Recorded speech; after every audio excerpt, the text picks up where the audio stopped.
I was transferring my backup on the CDs to USB drives, micro SD cards, and to my big surprise, I discovered that one of these CDs is 15 years old, and I figured that out by checking the properties on the file.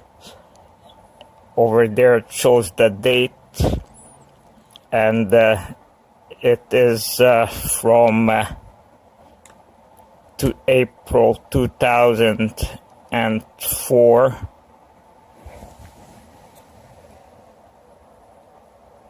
Oh no, that's February 2004, so it's 15 years old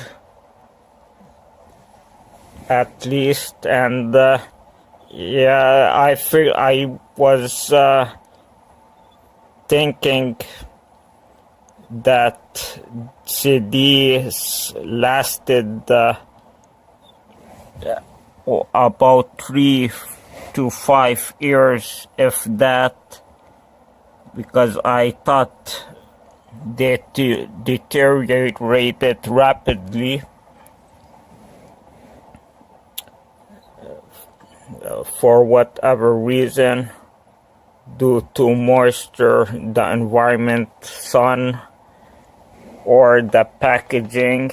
This is my self-crafted packaging for the CDs, and just a piece of paper folded and taped it into a cover, CD cover. So I figured that this was less than perfect cover for it because of the chemicals on the paper, and it wouldn't likely to, the CDs won't likely to survive in that cover. But they did, and then I checked on the internet, and another thing I was greatly that came as a complete shock to me was that it is said they last 50 to 100 years, and that was completely the opposite of what I was thinking. And it is presumed that they are the most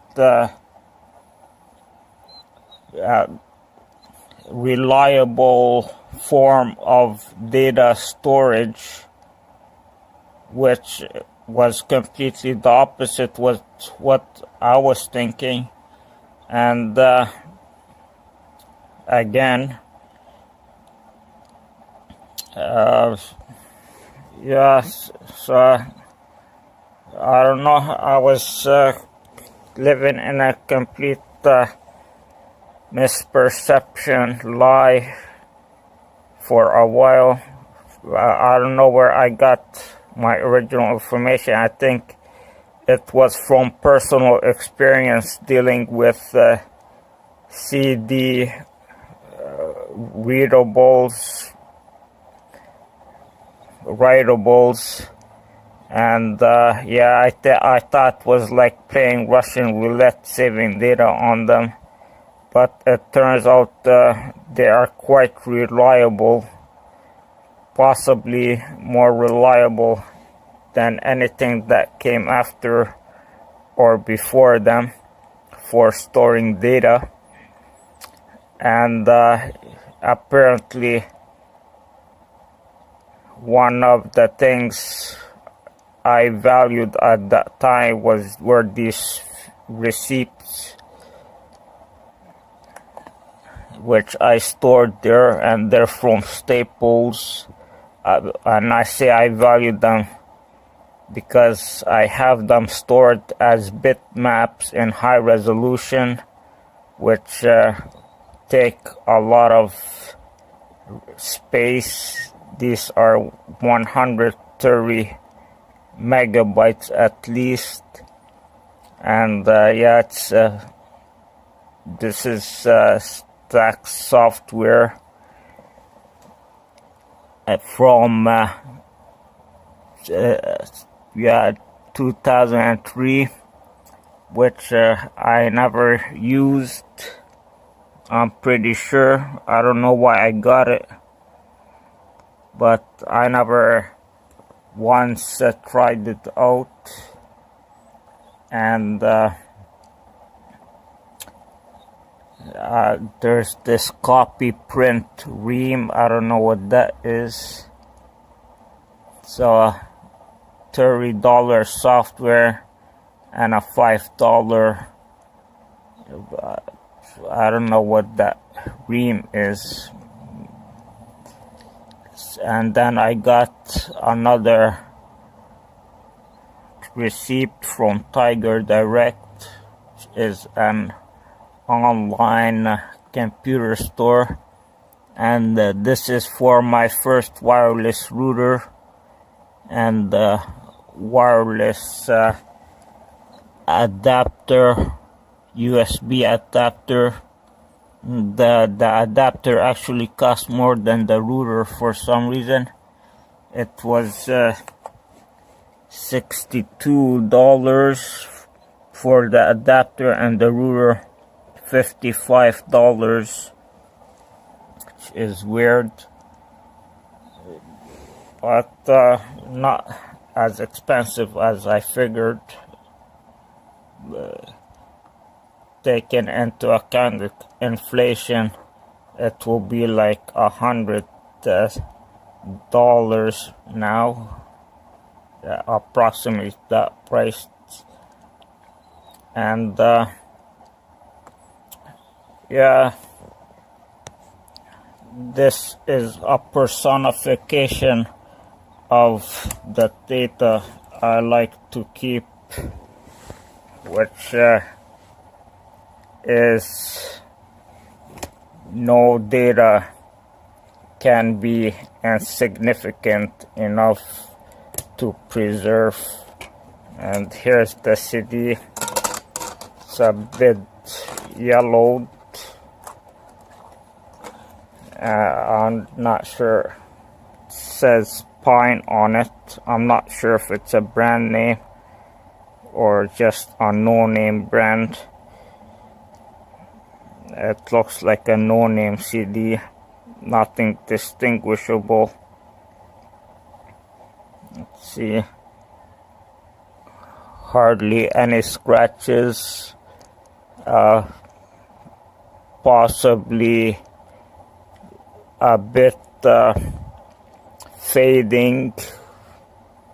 It's becoming more see-through, I think. But 700 megabytes, that's how much it preserved. So like they said on the internet,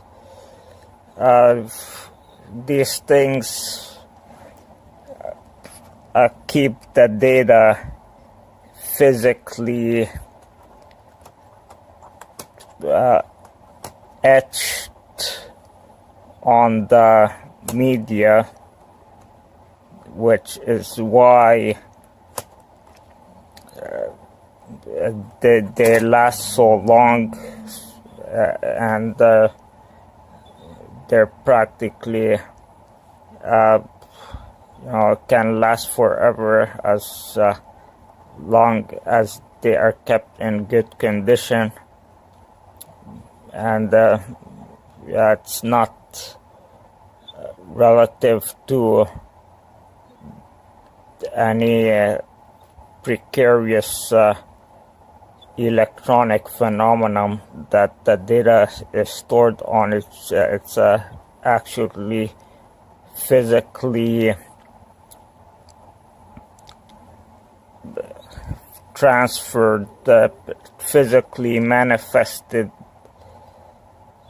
into the CDs, the bits and bytes. So it could be, it's like any other object, physical object. And it is something serious to consider if you want to keep data long term. But to me, the bulkiness of CDs is just too much of an inconvenience. Although I think I want to keep this very old CD just for the sake of experimentation, to see how long it will actually keep the data, preserve the data, just for educational purposes. I don't think I'm gonna keep the CDs. I'll throw them out and transfer, after transferring all the data on them to modern data storage media. And the one I prefer the most is micro SD cards, which are the most compact and smallest. But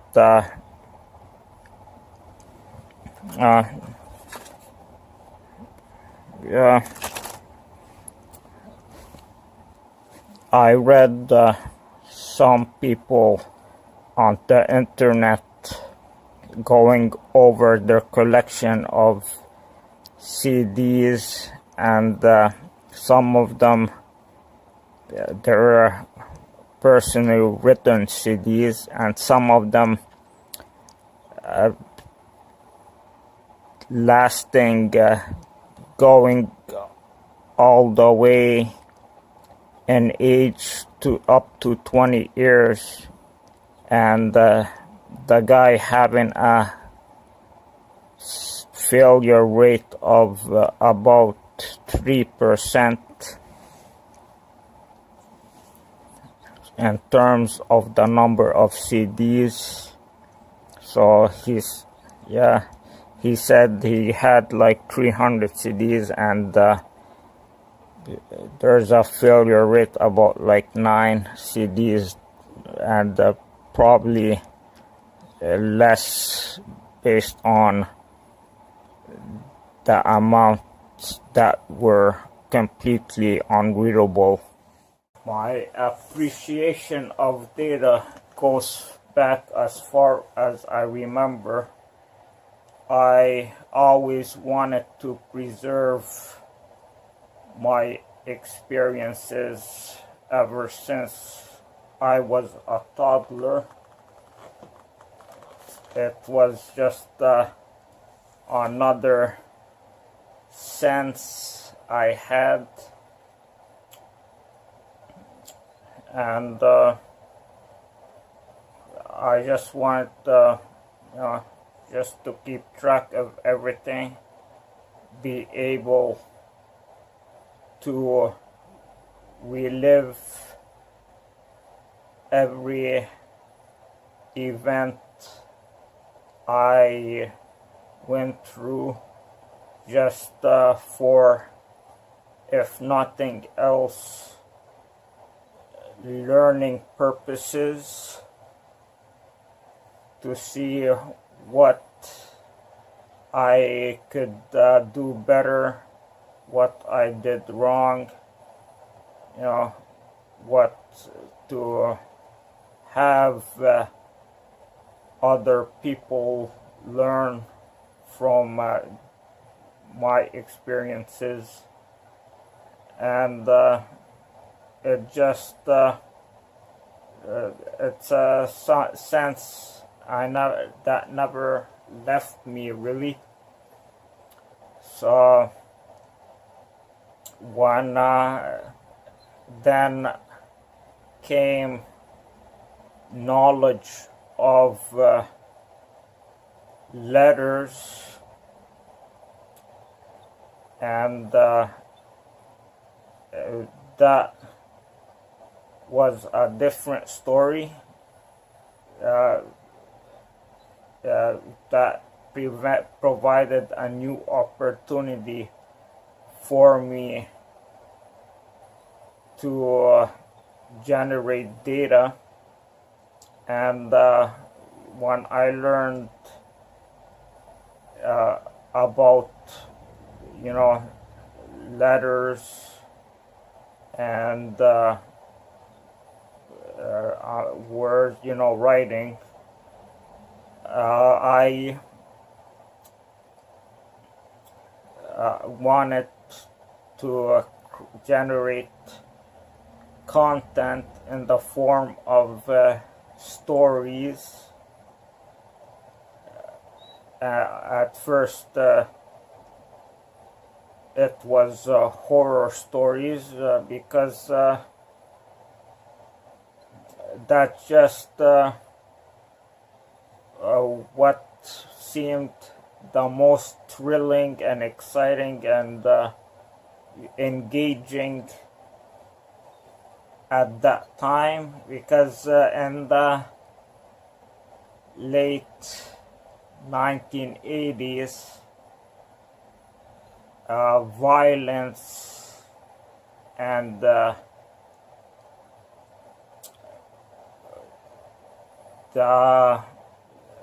good overcoming evil was were the most profound stories told on TVs and in movies, books, and that's what I gravitated to. And the after world, when you die, there was a sense back then,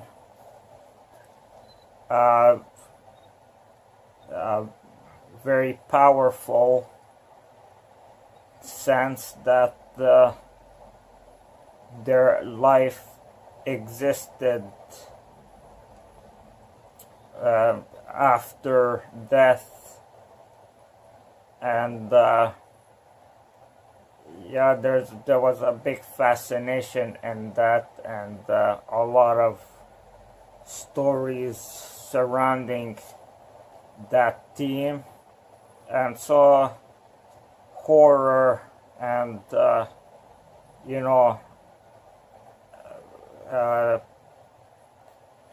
heroes, violence, there were something that seemed to come naturally in my mind for forming stories.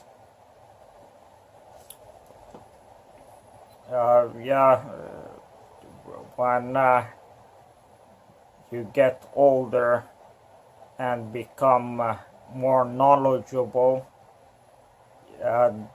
such plots seem very unattractive, and they just seem very distasteful in this age of higher enlightenment. So violence and things like that, death, are not fascinating to me anymore, and they're very distasteful to me right now. I don't have the stomach for them anymore, and yeah, just not something I would find pleasure watching, although I used to watch that all the time. Practically most of my viewing time of motion pictures were about killings and such stuff, beatings, very violent. But anyways, ever since that time, when I started writing stories, I have kept practically almost everything I had written throughout my life, and I have stored them digitally, and throughout the original media on which the content was created, so even pictures as well. So all my schoolwork, all the stories I written both in and out of school, every sort of written content, artistic work, I can go back and review, because I have kept them as I aged, and I can't tell you how invaluable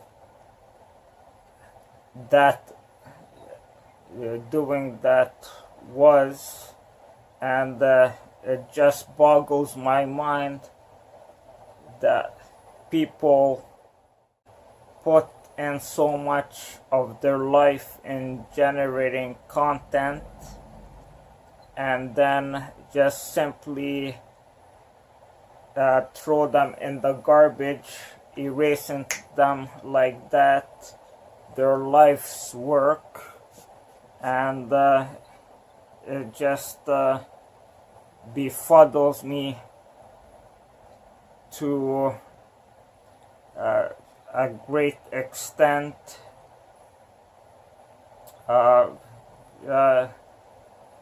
Why wouldn't you just keep your stuff so you can learn from your mistakes and you can see how you progressed from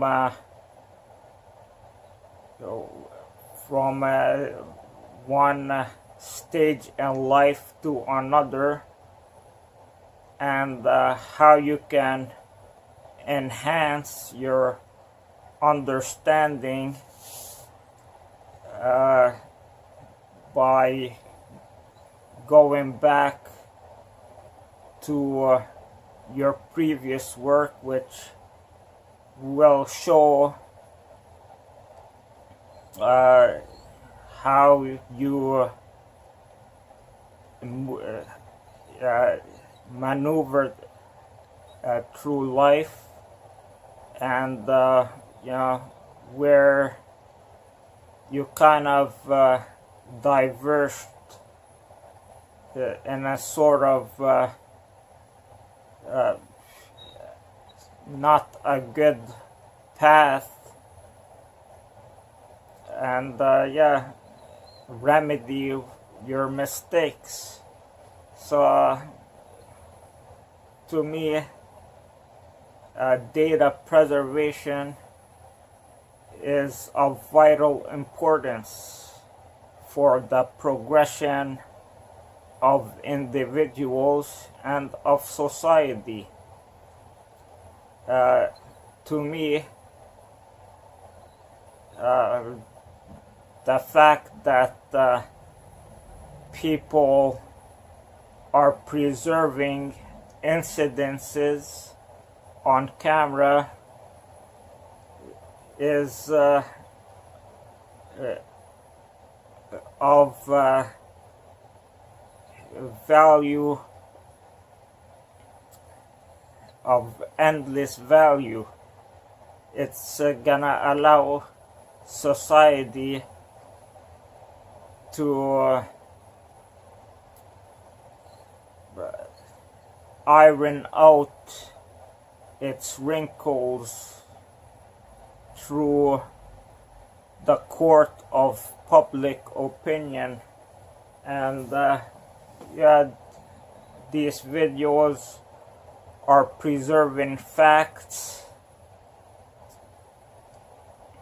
100%, and allowing for society to comb over them and you know, pluck out the right and wrong of things. And yeah, we're just maturing at exponential rates because of the video data preservation, whether it be in the form of video, like I said, or generated content in the form of writing. And yeah, it's a age where we are primed to comb through data, analyze that data, and better ourselves through that practice, coming to the proper conclusions and refining society for the better. So after, besides my written and schoolwork, I was a video game player. I don't know what they call video game addicts these days. Back then, we were called wizards.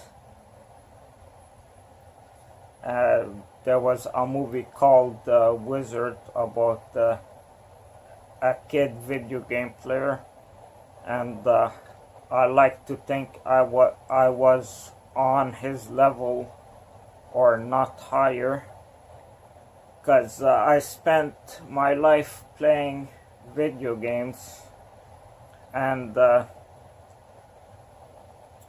me that was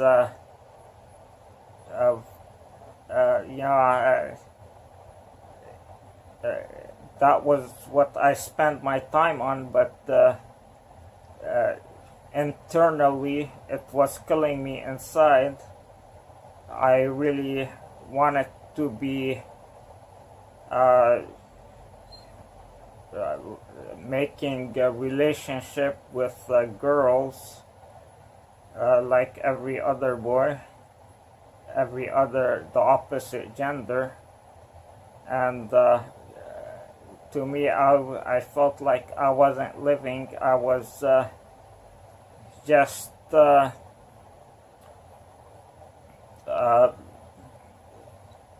consuming the product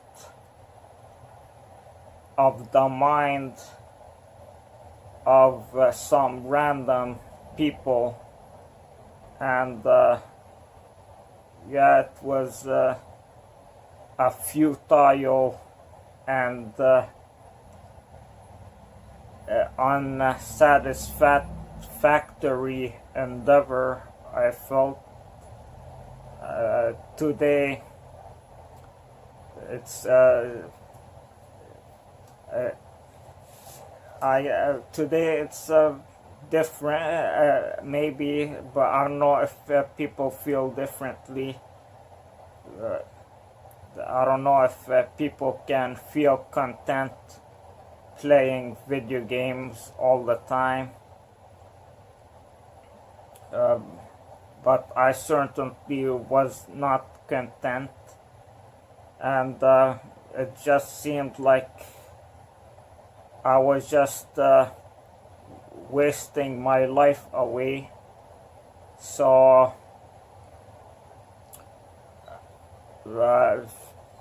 eventually I discovered that the only value I was generating was data, and that data came in the form of a list of the games I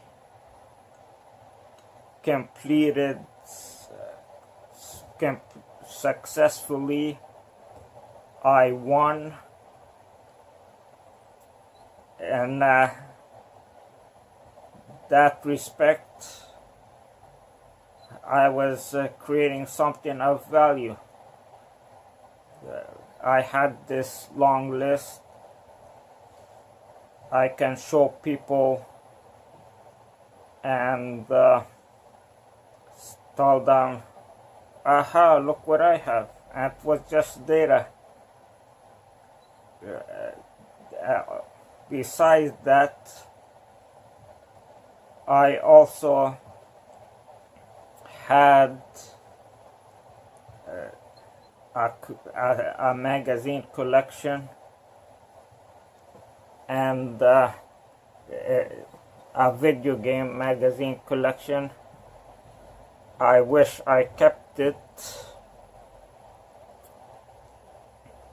because I think it might be of monetary value right now, but I threw it all away when I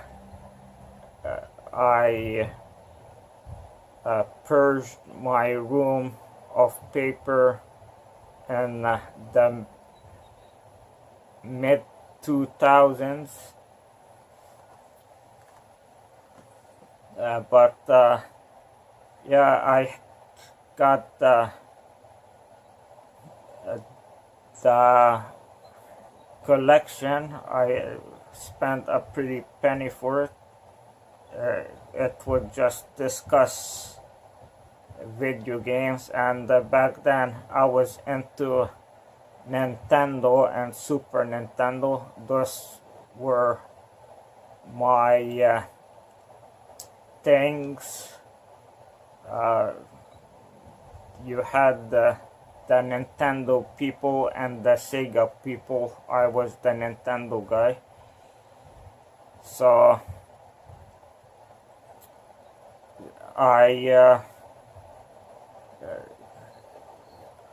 I dutifully collected these very colorful and really thick, very beautiful magazines. I never read the content.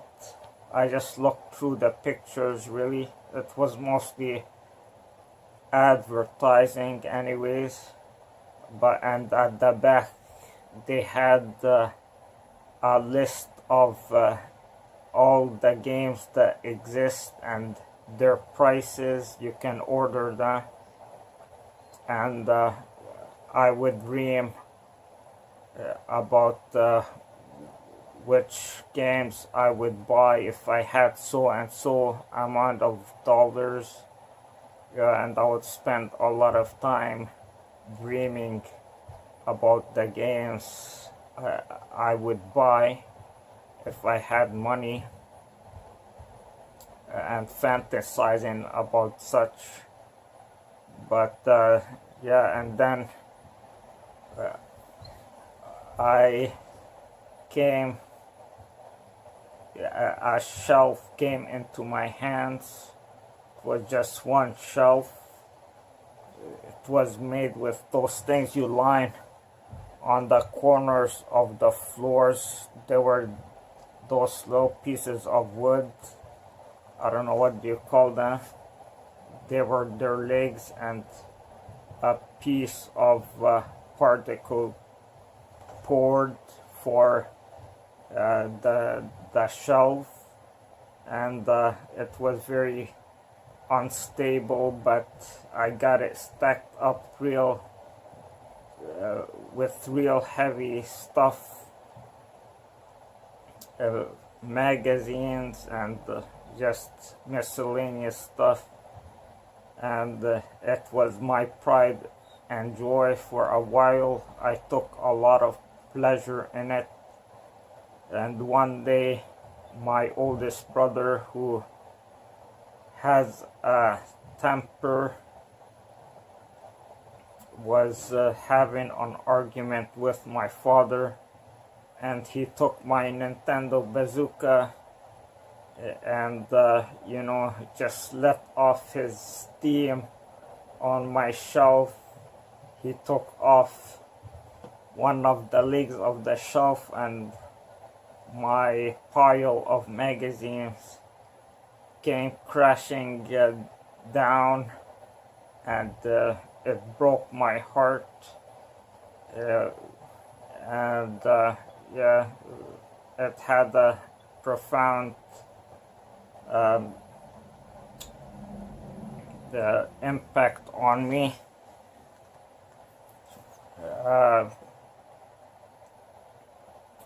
Just such a betrayal by my brother, who knew how much I value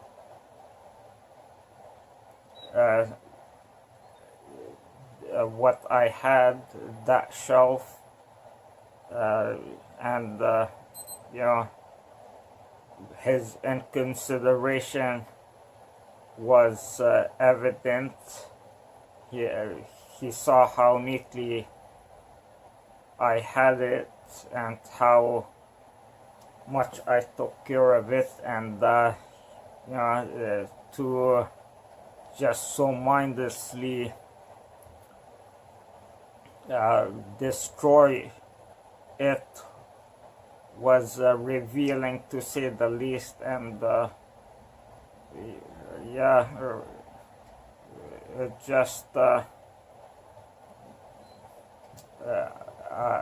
it just gives you a sense about how inconsiderate some people will be towards others.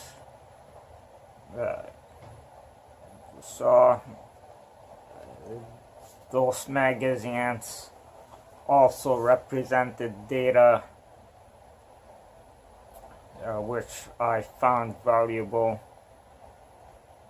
And then from there we went to the digital world, computers started becoming a thing. They started entering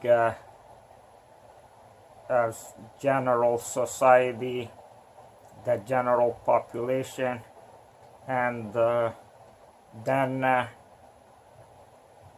electronically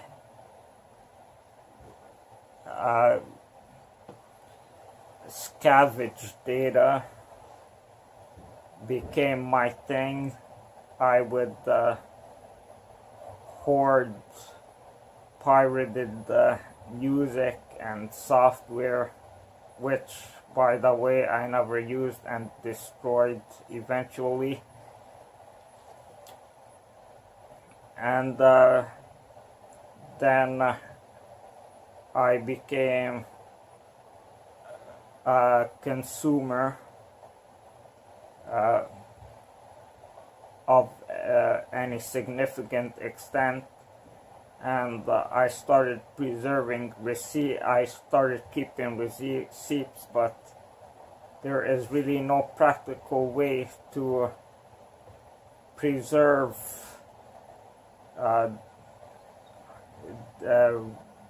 receipts digitally. I know scanning thousands of receipts is a pretty tough job to assume.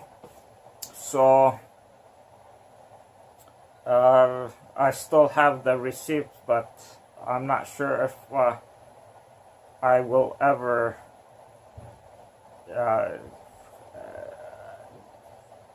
put them digitally.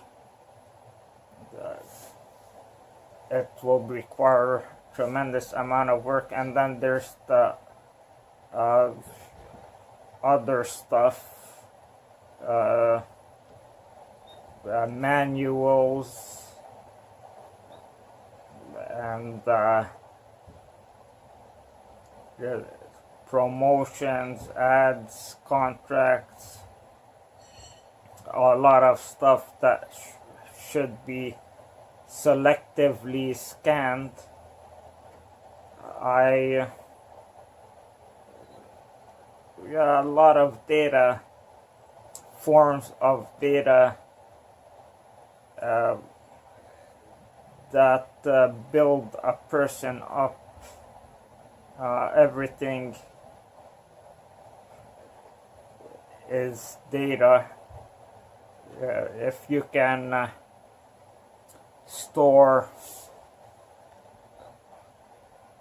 all the details of ancient painting, it would be as good as the original. And losing the original wouldn't be so devastating. And all forms of data play one role or another in building a person up.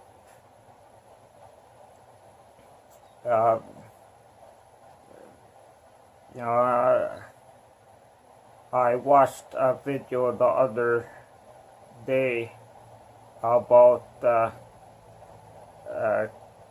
kids having their electronics matched by their parents who are fed up with them, and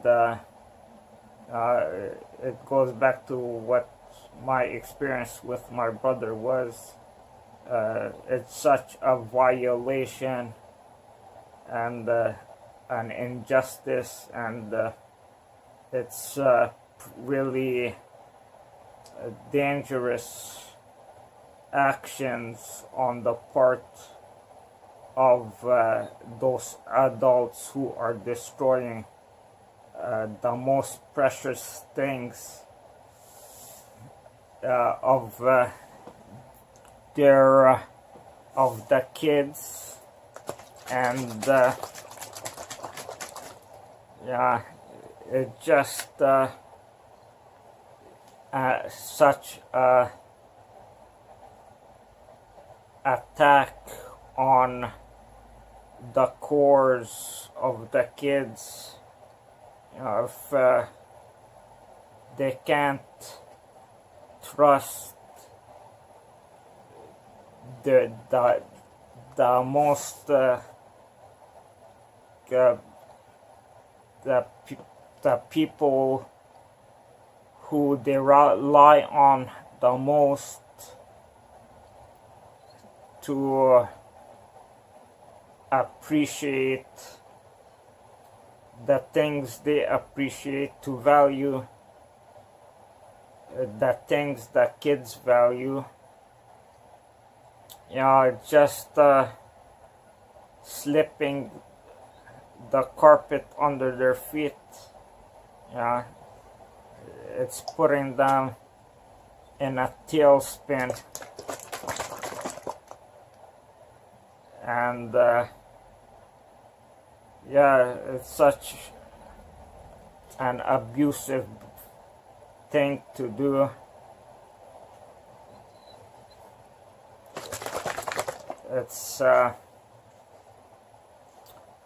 It's not something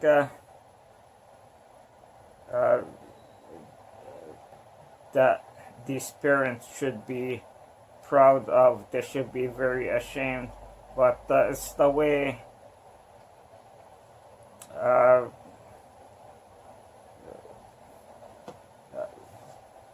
parents are, unfortunately, and that's why I advocate for the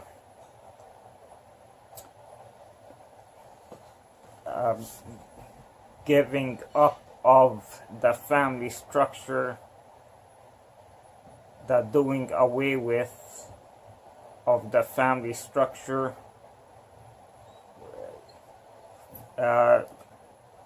and replacing it with one where people can live independently and with inherent value that's not reliant on family relations or whoever, is not dependent on people. It will just be inherent. And I advocate for kids living separately from parents and being given the resources independent of parents, and the resources necessary to eventually come of age and become independent.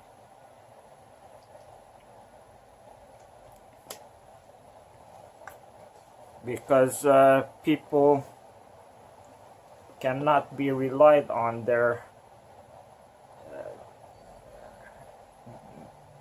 selfish, sadistic,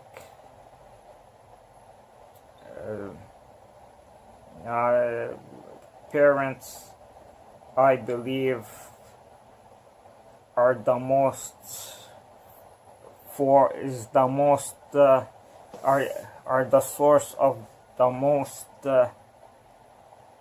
oppression in this day and age, and they might be the source of all geopolitical conflicts and all forms of conflicts. people should be able to grow naturally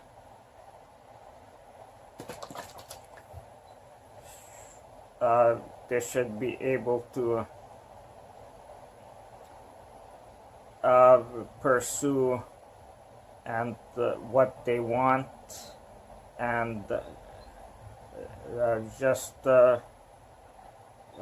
through their experience, through going to the end of what they are pursuing, learn about things, what is right and what not, without committing crimes, of course, assaults and things like that. They should they will eventually mold into stable and well-developed human beings.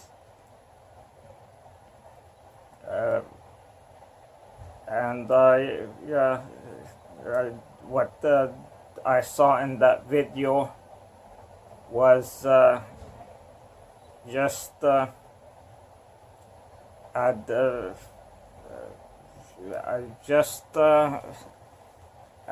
kind of I wouldn't say tragic, but it was very concerning how easily people can violate other people's rights without considering the repercussions and mental wise, and that's why data, although I think the kids were mainly acting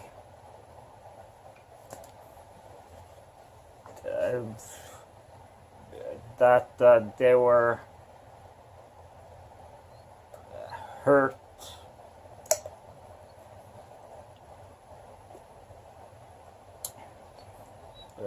and mainly acting, being dramatic for the sake of not being violated in such a way, and not for the actual value of the things that the parents or the adults destroyed.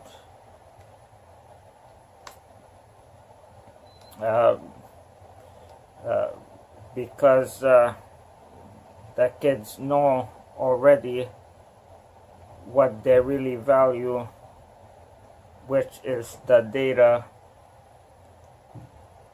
cannot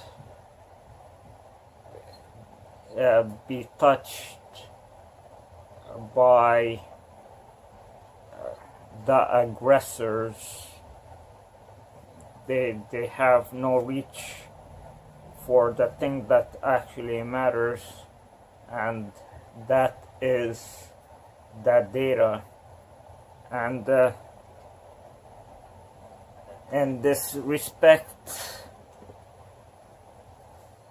and in a lot of ways, data preservation is a form of liberation. And I have similar experiences myself. I used to experience constant threats as I live with my parents. I used to experience constant threats of having all my stuff thrown out. I am a millennial to a T who still lives with his parents, and yeah, before such was accepted by the adults,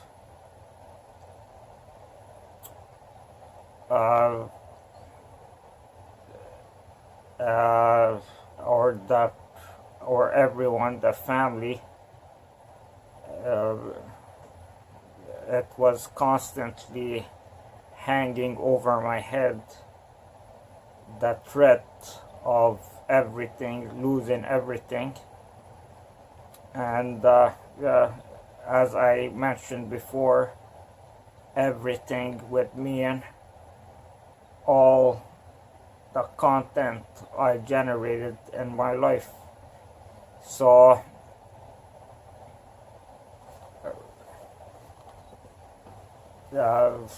it was a big priority, and the number one priority, to preserve my data on many redundantly on many digital media, and I pretty much succeeded in that. And now we have the cloud, so I can live at much more at ease, and really I'm not attached to any particular space, and the power of their constant threat, which doesn't exist anymore, thankfully,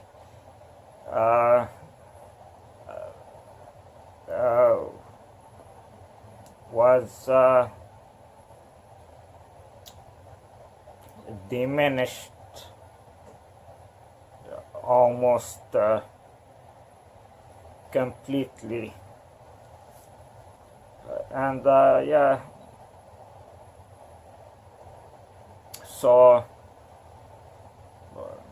there we go. Data preservation of data is the ultimate